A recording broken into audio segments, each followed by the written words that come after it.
Hello and welcome into the Locked On Wolves podcast. We are live following the Wolves win over the LA Lakers on Friday night at Target Center. Marty Gellner and I will break it all down and share our key takeaways from the game. The Locked On POSTCAST starts right now. You are Locked On Wolves POSTCAST, part of Locked On Sports Minnesota. Your team every day.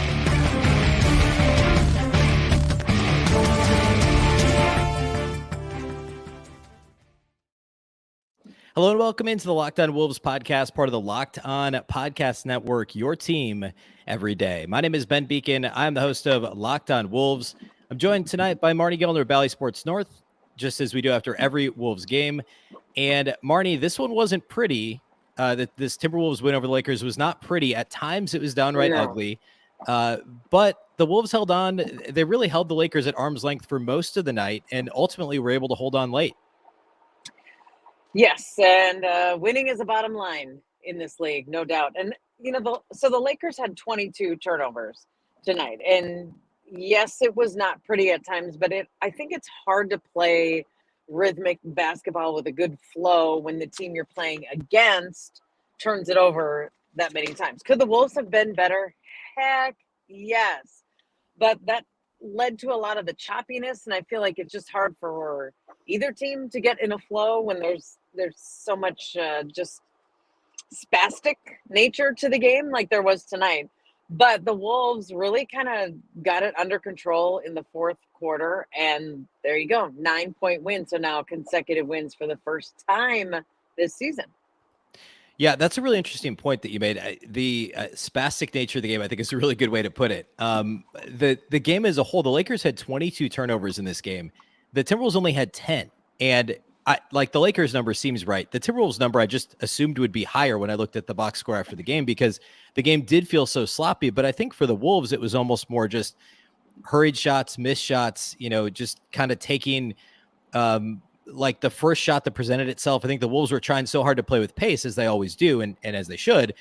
But the quality of shots wasn't great the whole time, and it wasn't as much the turnovers for the Wolves as it was just missing some of those shots. Whereas the Lakers, it was sloppy. I mean, all the way around. And like you said, that I think that's a great point. It kind of lent the whole game to this. It was very disjointed. That was actually the first word I had written down in my notes was the whole game was disjointed. At times the Timberwolves were too, but I think it was just as much the whole flow of the game was disrupted because of how kind of herky-jerky the Lakers were. Yes, agreed. And so then the Wolves try to get into this rhythm, and it just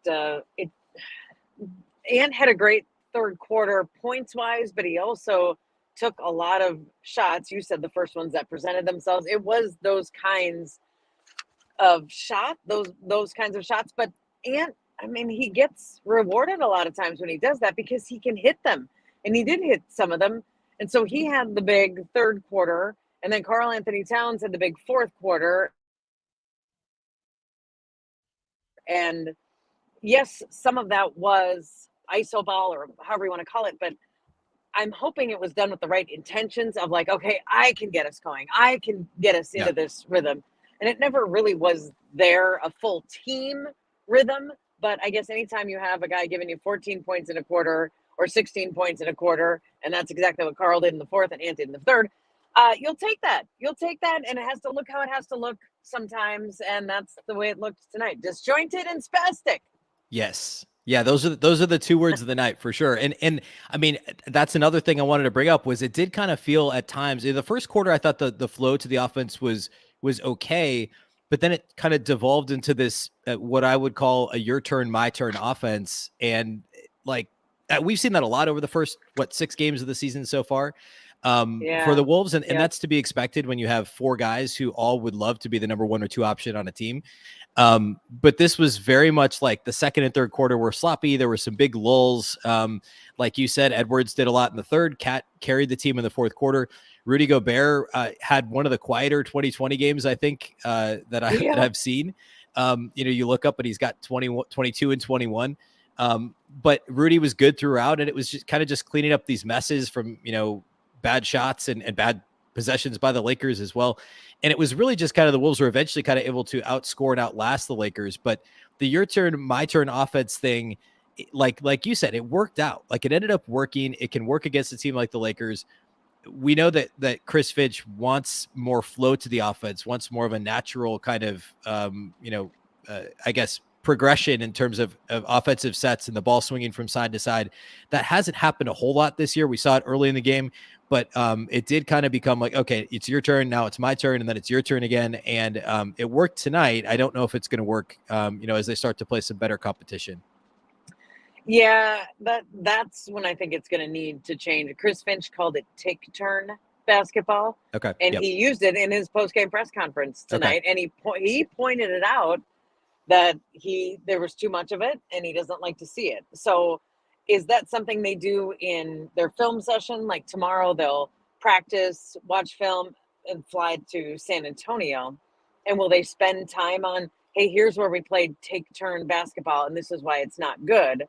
And then, but as we said, the result was you had a big quarter from each of your star players. So maybe you get away with it against a team like the Lakers, but then after the Spurs, the Wolves play the Phoenix Suns and the Milwaukee Bucks in that order. So those are teams that you probably don't get away with it. So I guess you have to change your ways and maybe not see the take turn basketball as we get into playing the better teams in the league. Yeah, absolutely. I want to quickly mention our sponsors of today's postcast, and that is our friends over at Prize Picks. If you took Rudy Gobert over at rebounds, I'm confident you did well at Prize Picks tonight. It's really easy to use. You just pick 2 to 5 players. If they score more or less than their Prize Picks projection, you can pick any category as well. So it's not, like I said, just you can do rebounds, you can do 3-pointers made. It's not just points, rebounds, assists. You can win up to 10 times your money on any entry. Download the Prize Picks app or go to prizepicks.com to sign up and play daily fantasy sports. First-time users can get a 100% instant deposit match up to $100 with the promo code Locked On. If you deposit $100, Prize Picks will give you $100. If you deposit $50, Prize Picks will give you $50. Don't forget to enter the promo code Locked On at sign up for an instant deposit match up to $100. All right. Other kind of interesting notes from this game. We mentioned the turnovers, the points in the paint, and this was kind of weird. So Anthony Davis didn't play. We haven't mentioned that yet, but he didn't play for the Lakers. And the Lakers still won the points in the paint battle by 10. And this is with Rudy Gobert scoring 22 points. I think in my mind, it was more a function of how sloppy the game was, and both teams were getting open 3-point attempts. And so it was like, why not keep shooting them? But the Wolves tried early to get Towns some paint touches. The Lakers were at times fronting him with Patrick Beverley, at times just kind of doubling from, more of a traditional double team. And the Wolves were struggling to get much going. But it's something I've kind of kept an eye on early this season is the Wolves haven't really dominated in the paint in a traditional sense as much in terms of, even rebounding hasn't been great overall this season. It was better against the Lakers, but it'll be something to track moving forward, depending on how opposing teams choose to play the Timberwolves front court. I thought that was pretty interesting that a Lakers team with no Anthony Davis and really Damian Jones was like the only like true big that this team even trotted out there tonight. And the Wolves still kind of struggled to get anything going down low. Yeah, and I think that's probably a testament to Karl and Rudy still figuring out how they're supposed to look together and work together. And Jim Peterson is our game analyst on Valley Sports North, and he is one of the best. He might be the best in the entire league. Absolutely. Yeah. He broke down some video at one point of it was Jaden McDaniels, Karl, Rudy, and it was them like cutting or flashing into the lane at the wrong times when Rudy was trying to roll and just sort of the jab step in. No, not yet. Back out, and sort of you could see them almost working through it in real time and trying to figure it out and figure out the rhythm of it. And so I'm guessing that lends itself big time to what you're talking about of why the Wolves can't yet dominate a small team and when they have these two prolific bigs, and you technically should be able to do that. Jim Pete also pointed out something that you mentioned too, Ben, like Karl starting more in the post and in the paint and trying to get deep touches, and then Chris Finch spacing him and just either seeing the muck that was in the paint or just something that brought Karl out, gave him more space. That's where he worked better. That's where he became more productive. And it's probably going to come with time, and the Wolves just haven't had enough of it yet to figure out the dynamic between those bigs. Yeah, and even the Rudy Gobert D'Lo pick and roll is still little. We'll use the word disjointed again. It's one of the words of the night, after all. But that still it still feels a little bit off. And you mentioned the segment that Jim Peterson did on the broadcast, and that's a perfect example. I mean, like, just the timing of, okay, when do I, waiting to cutting at the right time. I do think that that's something that that will improve with time as these guys get familiar with playing with one another. We should talk about Jaden McDaniels. He didn't have a really, standout game from a box score perspective, but he did a really good job primarily guarding LeBron James. He ultimately fouled out. There were some tough foul calls on him. Obviously, he gives up, Yes. I don't know how many pounds, probably 30, 40 pounds to LeBron James at least. But he did a really good job defensively. He's had his share of foul troubles. Last year was just as bad as Karl-Anthony Towns in terms of, fouling out fouls per game. But this year he's done a little bit better. And in this game, it wasn't really one of those games. It was just, he had a tough assignment, did a pretty good job, ultimately fouled out. And, even though there wasn't much to show for it offensively, I don't put a ton of stock into individual game plus minus because I think that can get overblown, but he had easily the best plus minus on the roster at a plus 17. The next best was plus 12. And I think a lot of that's because he did such a good job guarding LeBron. And just generally, playing team defense. He had 4 blocks in this game in just 29 minutes. So the guy with the best plus minus on the team for Minnesota had 6 points tonight. Yeah. That's what you're telling me. Yep. Yeah, and at one point, McDaniels had 5 blocks on the stat sheet. I don't know which one they removed or when, but he definitely had 5 because I was looking up his career high, and I saw 3, and then I'm like, holy cow, he's blowing that away. And then by the end of it, even by into the late fourth quarter, they had it down to 4. So there was some sort of statistical change in there. But for all intents and purposes, a solid night for Jaden defensively, and whatever stock you want to put into blocks. He also had 3 blocks on Wednesday night in that Spurs game, and he's never, even in his career, had consecutive games with at least 3. So 3 blocks, 4 blocks.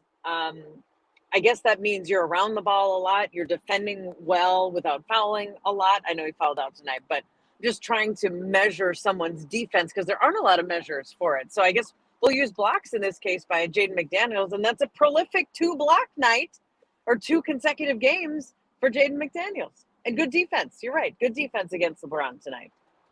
Yeah, and the Wolves as a whole, I mean, in general, the Lakers have been the league's worst offense at least through the first 4 games, and they actually shot the ball much better than expected over the first really 2.5 quarters or so. Law of averages, I guess, because they were suddenly shooting the ball really well, and then came right back down to earth in the fourth quarter and ended up shooting just 41% for the game, 31% from 3. And the Wolves actually did a fairly good job defensively, I thought. For as sloppy as the Lakers were, I thought Minnesota was pretty solid on defense. The last thing I want to talk about is the Wolves rotation. And along with that, how well Taurean Prince played in this game. He was probably, I don't know, the 3rd or 4th most important player in this game for the Wolves overall. He was good defensively. He had a couple of very nice open floor defensive plays in transition. He ended with 13 and 5 and 3 steals in this game in 26 minutes. And was kind of playing the Kyle Anderson role, really. The Kyle Anderson missing his, I think, 4th game in a row. And Prince kind of stepping up and playing that role, playing heavier minutes, guarding multiple players, trying to be that Swiss Army knife that Kyle Anderson is. And the bench just, got a little bit shorter. No, Naz Reid didn't play. Jordan McLaughlin was not available because of, I think, heel soreness. So the Wolves only played 9 guys, and Bryn Forbes only played 9 minutes. So they only had 8 guys that played 13 or more minutes in this game. But a good game overall for the bench, given that they were shorthanded, and Taurean Prince was fantastic.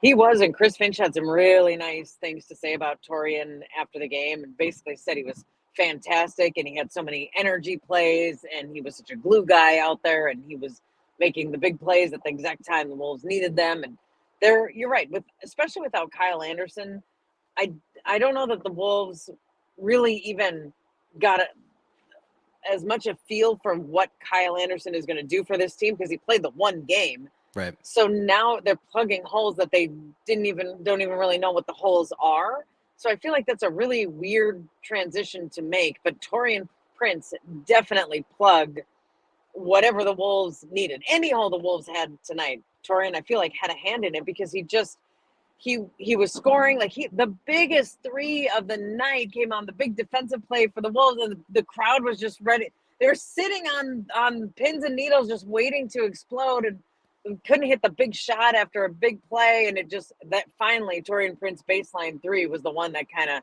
let the team like breathe a little sigh of relief, give a little exhale, let the energy in the building, and just like, okay, yes, let's get this team at arm's length finally. Like they could not shake the Lakers, and it was the TP3 that finally did it down the stretch.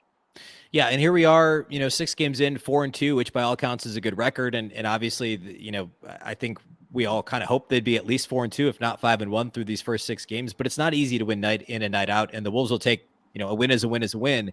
Now they have to go to San Antonio, take on the same Spurs team they just split with at home earlier this week. So they'll play 3 of their 4 games against the Spurs in a span of, I guess, 8 days or 7 days. So they take on the Spurs Sunday as they go back out on the road for just their second road game.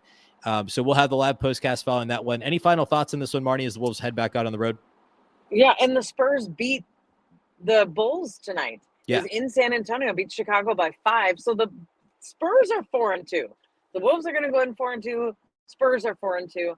I'm hoping that Kyle Anderson plays, because he was close. He was in the mix tonight and improving. So if we can get that piece back, and Jordan McLaughlin, hopefully this was just a 1-game miss for him with the sore heel. That's what the Wolves need, is to keep this group healthy, because any time on the court is such valuable time that you can see they have not figured it out yet for long stretches. But they are figuring out how to get wins for the most part, at least 4 times so far. So I think there's great value in that. And then when it does start to click and flow a little bit better, then we can really see what this team is and what they have. So tonight, 9-point win over the Lakers. Yeah, not pretty. Yeah, a little disjointed, but figured out how to do it. Figured out how to get it done. Absolutely. And the schedule gets a lot tougher after the San Antonio game Sunday, Phoenix and Milwaukee next week. But I mean, it's important to get the one in San Antonio. Hopefully the team can avoid looking ahead too much to those nationally televised games next week as well. All right. That's all we have for you today here on the live postcast. Of course, we'll do this after each and every Wolves game. So we'll see you again Sunday night. Big thank you to Marnie Gellner for Bally Sports North for joining. Make sure to subscribe to Locked On Wolves and follow the show wherever you listen to podcasts for all things Timberwolves. And we'll catch you next time.